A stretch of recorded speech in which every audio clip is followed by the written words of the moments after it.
right, we're on location with this beautiful coop that everybody's been raving about. Already, it's over 300 views, at least over 300 from the ride, from the shop to the location. It's just really going nuts online.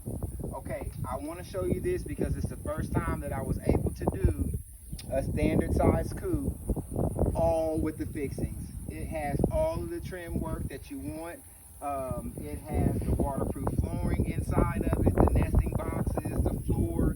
It has a totally different roosting system that I want everybody to pay attention to, because if you've ordered a coop from me, all you have to do is reverse the way that the roosting bar sits, and your chickens will have a better and easier time getting into the nesting boxes. And you'll notice that I put an additional perch right in front of the nesting boxes just to add to the convenience for the chickens. Okay, so let's take a look at this. It's beautiful.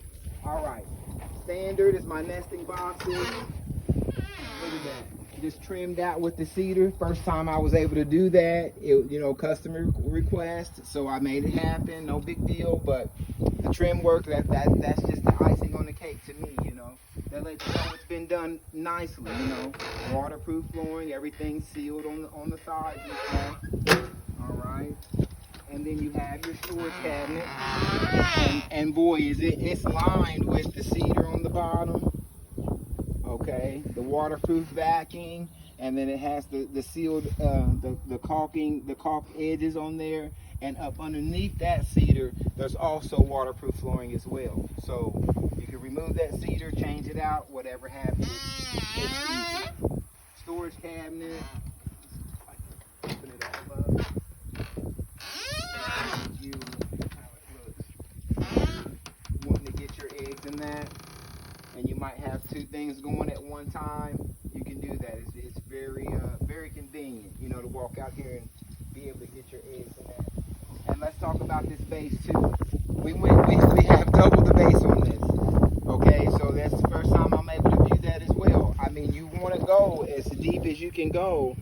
For your deep litter method inside of your run, you got to go with the deep litter method, or else you'll just be continuously having to change out the litter. You go with deep bed litter, the chickens will take care of everything for you. I mean, everybody knows I prefer sand over anything, because it's just a big cat litter box, like how I describe it. Okay, let's look at the interior, the change up. First of all, underneath here, we got the cedar trim underneath here. It's just an added touch, but it keeps your roof line real straight. You don't have any curves and all that. So let's take a look at the inside.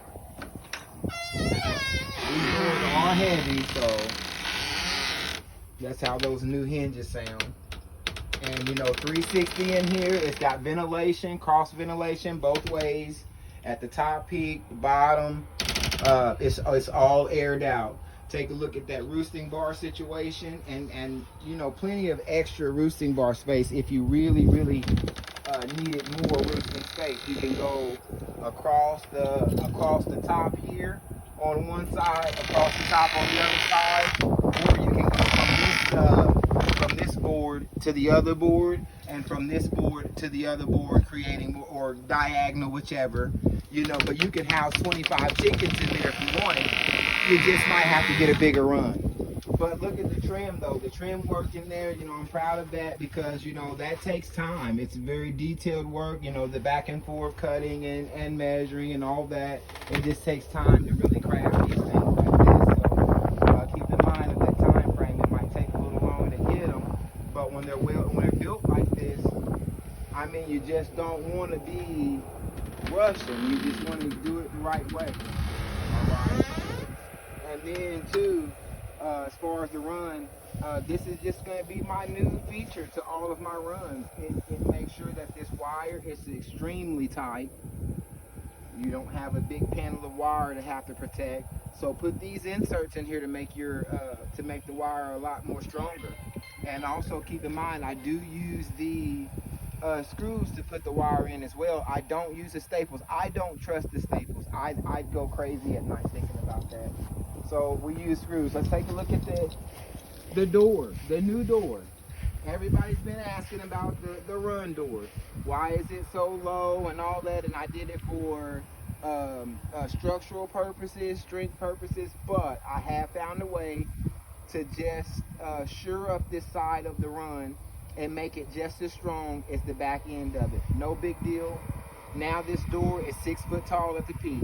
No problem getting in the run. You don't even have to bend down. Okay, the hardware on this, it makes these so much safer because when you close and lock them, that's it. You can put a clip on it and it's extra secure. I think now that I'm looking back on it, maybe you could do 2 locks and it'll just give you a sense of, none of this, okay? And I think you'll be in better shape having the 2 locks. So that's something to think about. But you got a nice little overhang, treating the cedar wood. I'm not gonna tell you how to do it because I've been researching this thing and there's so many different methods to doing it. But if you don't mind a shiny